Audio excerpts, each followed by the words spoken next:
Puasa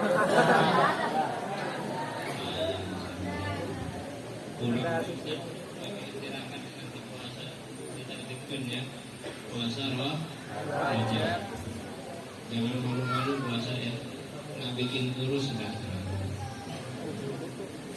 Coba salamnya yang semangat bikin. Assalamualaikum warahmatullahi wabarakatuh.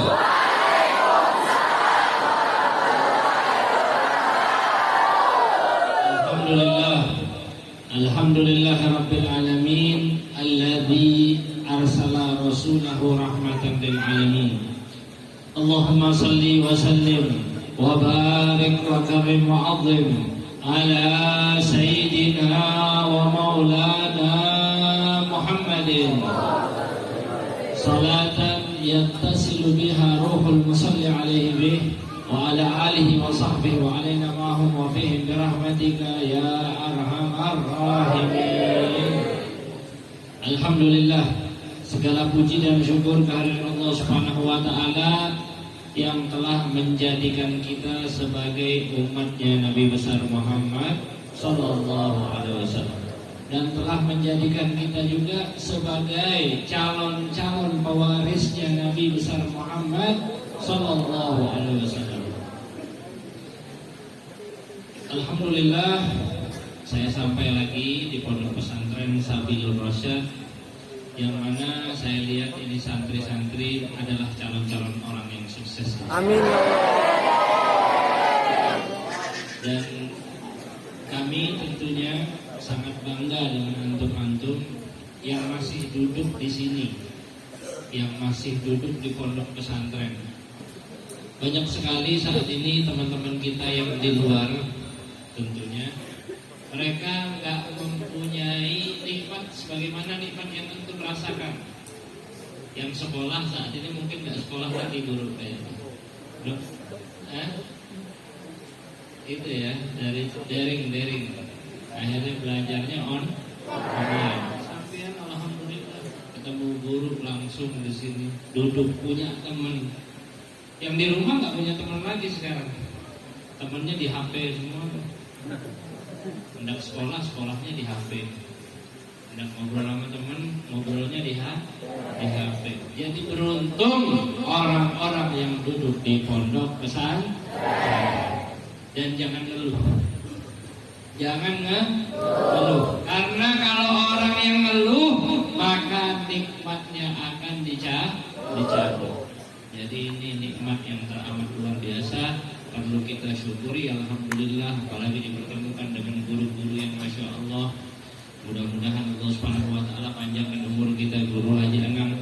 Mudah-mudahan Guru Asbuni Marhanang, mudah-mudahan Allah Subhanahu wa taala sehatkan beliau selalu, panjangkan umur beliau dengan ketaatan, dan mudah-mudahan kita semuanya mendapatkan keberkahan beliau.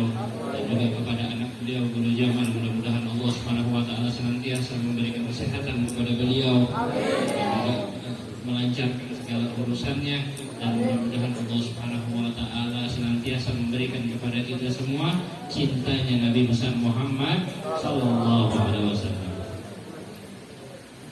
Pengen dicintai Rasulullah nggak? Pengen dapat cintanya Nabi nggak? Orang-orang yang dicintai Rasulullah itu orang-orang yang mondok. Orang-orang yang dicintai Rasulullah itu orang-orang yang mondok. Kok bisa Habib ngomong begitu? Dalilnya apa? Dalilnya adalah ketika Nabi Muhammad SAW ada didatangi oleh orang-orang Quraisy. Didatangi oleh orang-orang Quraisy. Untuk apa? Untuk mereka juga pengen dekat sama Rasulullah, pengen dapat perhatian dari Nabi besar Muhammad SAW. Akhirnya apa? Nah ini kejadian yang sebab turunnya ayat wasbir nafsaka ma'al ladina yad'una rabbahum bil ghadati wal 'ashyi yuriduna wajha. Terus apa? Terusannya apa? Ada yang apa ayatnya? Hah? Wala ta'du aynaka anhum turidu zinatan wala tutik man aghfalna qalbahu an dzikrina wa taba'a wa kana amruhu furqa. Siapa yang sering baca surat Kahfi? Hah? Di sini wajib baca surat Kahfi tuh. Tiap malam. Tiap malam. Ini sebab turunnya ayat wasbir nafsaka ma'al ladina yad'una rabbahum bil ghadati wal asyi yuriduna wajhah. Ketika mereka datang, mereka ingin dapat perhatian dari Rasulullah, dan subhanallah ada di hadapan mereka yang namanya Salman Al-Farisi. Salman Al-Farisi ini termasuk daripada rombongan Ahlus Suffah. Ahlus Suffah. Siapakah Ahlus Suffah? Ahlus Suffah ini mereka adalah orang-orang yang berada di pondoknya baginda Nabi besar Muhammad sallallahu alaihi wasallam. Mereka yang tinggal dekat dengan raudhahnya Rasulullah sallallahu alaihi wasallam. Akhirnya ini orang ngomong karena dia merasa kurang nyaman. Biasanya anak pondok itu apa? Biasanya anak pondok nih yang lumrahnya sering apa? Jarang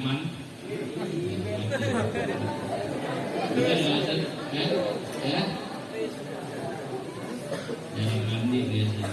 Makanya sering-sering mandi ya, biar nggak gatal. Kalau gatal penyakitnya biasanya biar cepat pulang, biasanya nggak pecah.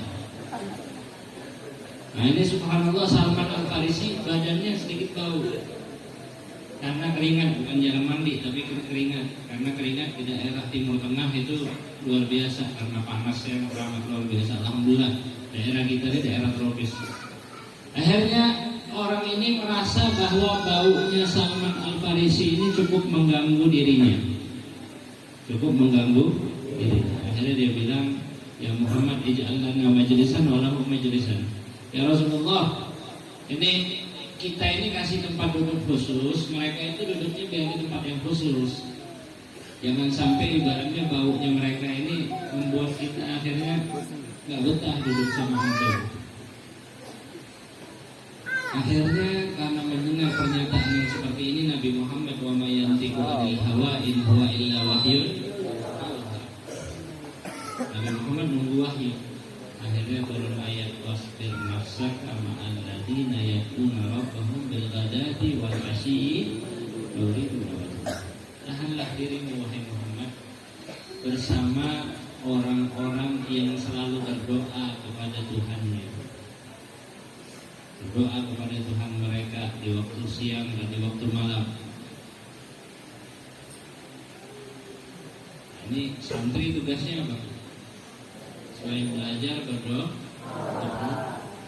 selain belajar ya adikah, selain belajar ya melakukan aktivitas-aktivitas yang positif. Kemudian apa? Di dalam ayat tersebut juga disebutkan wala ta'du ainaka. Di sini Allah sebut tentang salah satu organ tubuhnya Nabi besar Muhammad SAW. Wala ta'du ainaka anhum. Jangan kau palingkan matamu dari mereka.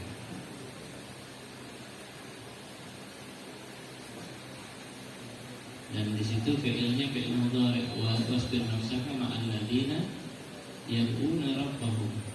Yang mereka doa terus. Berarti menunjukkan apa? Bahwa nanti akan ada juga di zaman berikutnya orang-orang yang selalu berdoa kepada Allah. Mereka yang tinggal sama Rasulullah, mereka yang berada di halamannya baginda Rasulullah. Jangan kau palingkan matamu dari orang-orang pondok juga selalu mendapat pandangan pusat perhatian dari baginda Rasulullah SAW. Ini ayatnya ada, dalilnya ada. Makanya antum-antum usahakan selalu beradab dan berakhlak di tempat yang mulia. Karena apa? Karena antum itu merupakan pusat perhatiannya Rasulullah. Pusat perhatiannya baginda Nabi besar Muhammad sallallahu alaihi wasallam. Apa yang antum lakukan di sini adalah kelak akan antum tuai nanti ketika antum keluar dari pondok. Dan setiap waktu di pondok ini adalah waktu yang berkah. Waktu yang berkah. Dan niscaya ketika antum sudah keluar dari pondok ini, antum akan memimpi-mimpikan kapan saya bisa kembali ke pondok untuk mengulang masa-masa tersebut. Jangan sampai kita nyesal nanti di belakang hari. Tapi selama di sini, gunakanlah waktu dengan sebaik-baiknya. Antum punya apa di sini? Antum punya apa di sini? Antum nggak punya apa-apa melainkan waktu. Melainkan waktu itu hal yang paling berharga saat ini. Duit, emang ada yang nyari duit di sini? Nggak ada kan? Pakaian, memang ada pakaian yang paling bagus di sini? Hah? Nggak ada, biasa aja kan? Semuanya sama, paling gitu-gitu aja. Sarung, peci ya. Kita nyari apa di sini? Kita waktu kita manfaatkan dengan baik, dengan adab dan akhlak. Kalau orang sudah memanfaatkan selama di pondok pesantren dengan adab dan akhlak yang mulia, niscaya dia keluar akan jadi orang yang sukses. Pegang omongan saya. Kalau mau sukses, adab dan akhlaknya mulai dari sekarang. Terhadap apa? Awalan terhadap guru-guru antum. Awalan terhadap guru-guru antum. Karena guru ini haknya sama seperti orang tua. Sebagaimana antum wajib menghormati kedua orang tua antum, seperti itu juga antum menghambakan diri di hadapan guru antum. Dan murid yang sukses adalah murid yang berkhidmat dengan gurunya. Itu adalah Habib Umar bin Muhammad bin Saleh bin Habib. Lihat nggak, Habib Umar luar biasa sekali. Ada yang terkenal sama Habib Umar di sini? Tahu sama Habib Umar? Tahu ya? Lihat fotonya di mana-mana kan Habib Umar. Lihat orangnya, misinya di mana-mana kan. Tapi tahu nggak antum, sebelum Habib Umar menjadi Habib Umar yang sekarang ini, yang mendidik beliau Habib Ibrahim bin Aqil bin Yahya. Dan alhamdulillah saya sampai ke kamarnya Habib Ibrahim bin Aqil bin Yahya yang ada di kota Taiz. Itu kayak apa Habib Umar? Habib Umar selama bertahun-tahun berkhidmah kepada beliau. Habib Umar yang menggandeng Habib Ibrahim bin Yahya ini untuk mengantarkan beliau ke kamar kecil untuk duduk. Berkat khidmahnya Habib Umar, jadilah nama Umar bin Hafid luar biasa. Berkat khidmah lawan guru. Maka ini khidmah kepada guru ini sangat luar biasa. Sayyidina Anas bin Malik itu orang yang berkhidmat kepada Rasulullah SAW.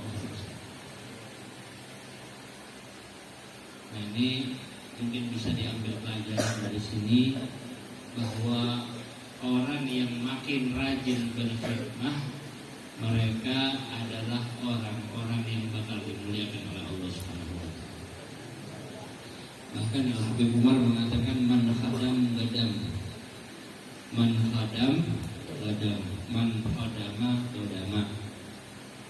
Barang siapa yang berkhidmah, dia akan menjadi yang terhormat. Barang siapa yang berkhidmah, maka dia akan menjadi yang terhormat. Ini sudah lumrah dan sudah kita lihat langsung bukti contoh nyatanya. Banyak sekali para alim ulama yang berkhidmah dulunya merupakan khadam terhadap gurunya, mereka menjadi orang-orang yang sukses.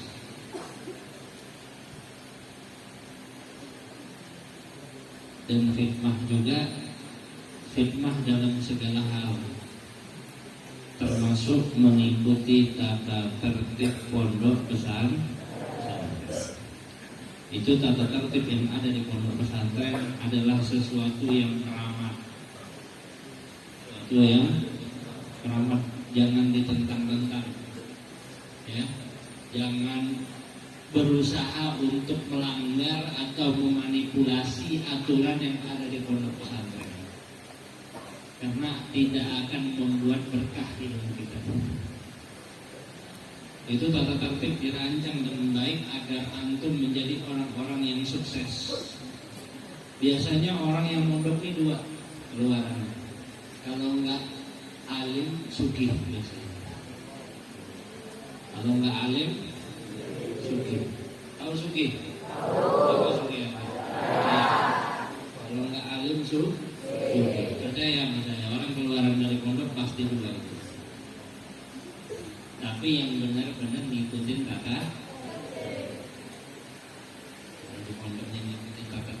ini juga, dia kalau jadi orang alim, masya Allah ilmunya bermanfaat. Kalau jadi orang sugih, hartanya bermanfaat. Kalau nggak jadi dua-duanya, berarti ada apa-apa di pondoknya.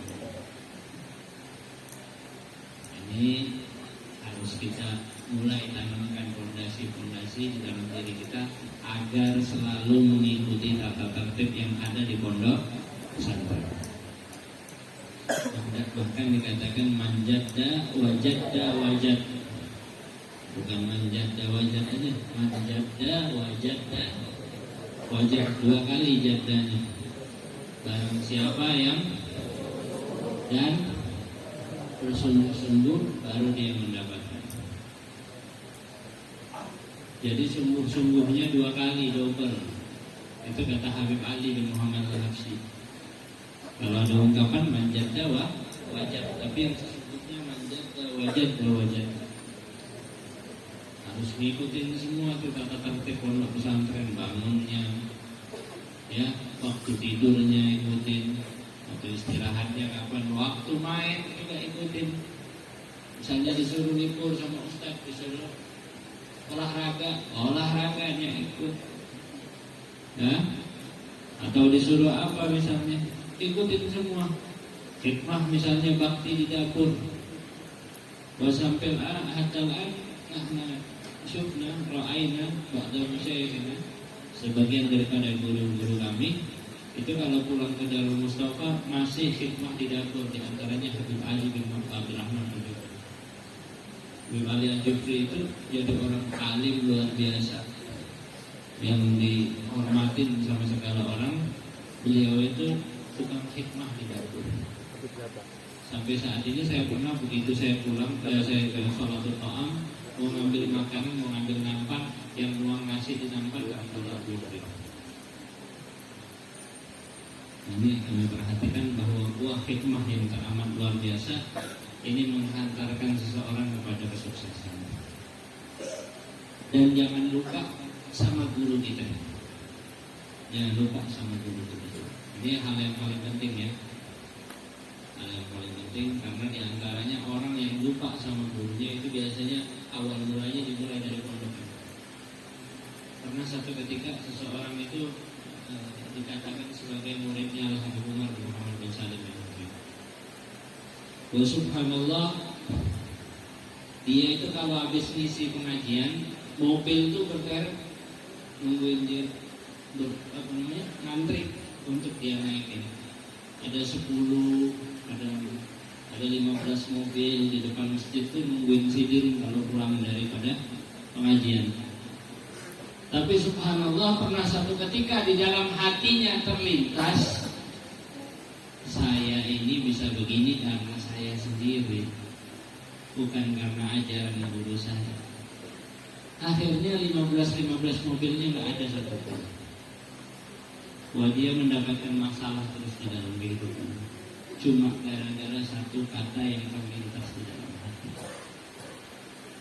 Mulai sekarang jaga hal-hal seperti itu, karena tidak akan menghantarkan seseorang kepada kesuksesan.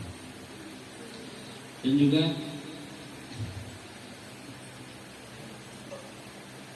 santri, isilah fondasi-fondasi kalian dari sekarang.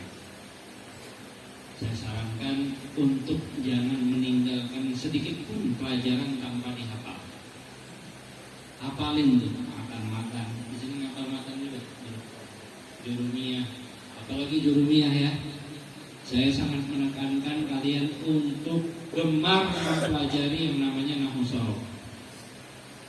Gemar untuk mempelajari nahwu shorof. Karena semua ilmu akan digali, akan dieksaf, akan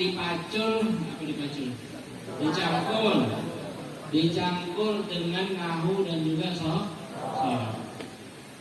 Itu kalau orang nggak bisa nyangkul apa yang di dalam ilmu tersebut, nggak bisa memproduksi, nggak bisa tahu apa yang ada di dalam kajian.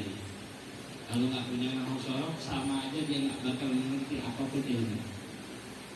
Mulai sekarang tanamkan di dalam hati kalian untuk wajib suka sama yang namanya ilmu nahwu shorof. Kalau mau cepat suka, cepat bisa, itu jurumiyah dihafalkan. Minimal nih seorang santri itu megang tasbih.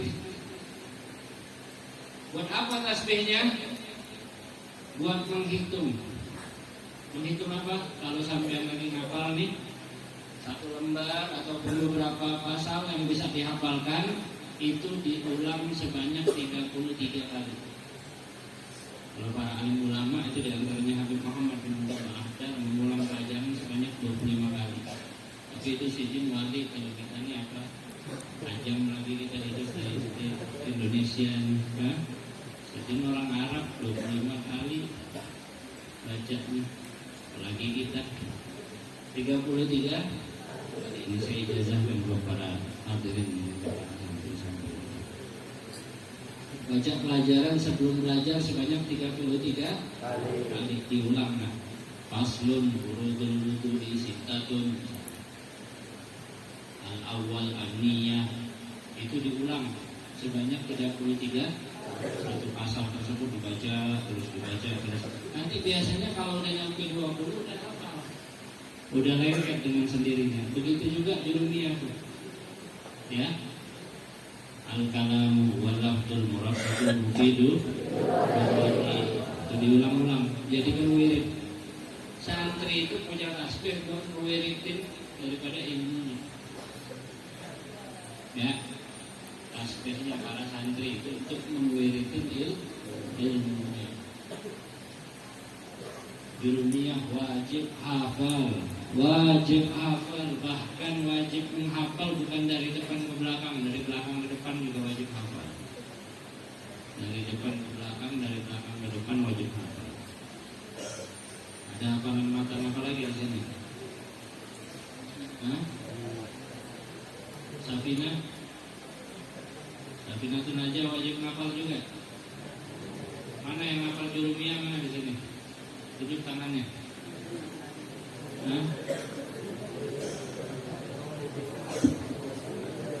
Katakan lagi. Ada yang lagi hafalan jurumiyah di sini?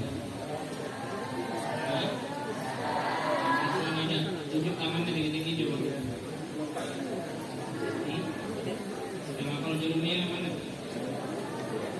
Tengokkan baik.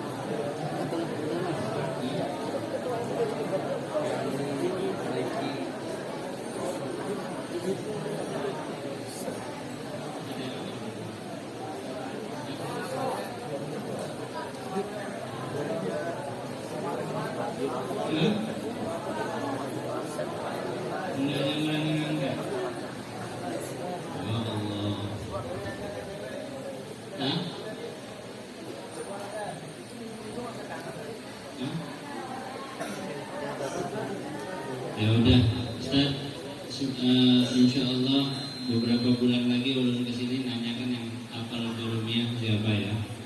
Insya Allah nanti Habib kasih hadiah langsung.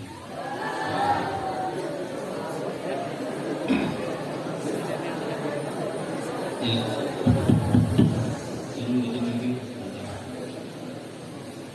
wajib menghafal dan wajib menghafal Safinah Najah.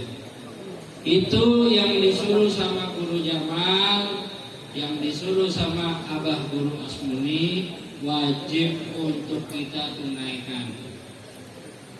Ya, karena sampian pengen nggak ngisi di TV?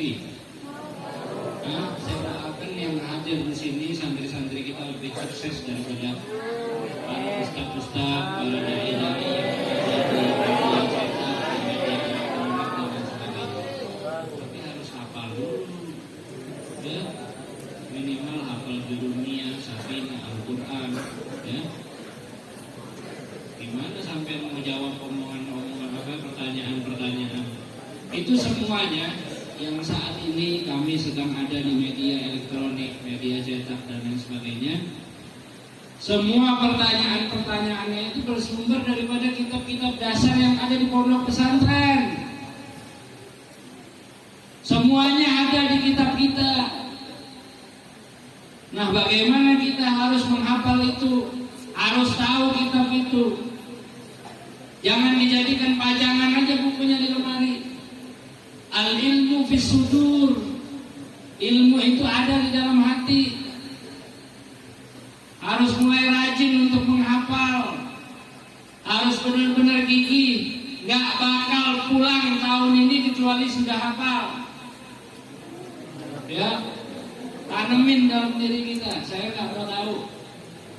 Ya, harus tanemin di dalam diri kita. Kalau nggak hafal kitab ini, anak nggak mau pulang. Harus ada. Harus jangan memanjakan diri. Kalau antum nih orang yang manja, nggak ada bedanya sama manusia yang ada di luar. Antum ini harus 10 kali lebih kuat daripada mereka yang ada di luar.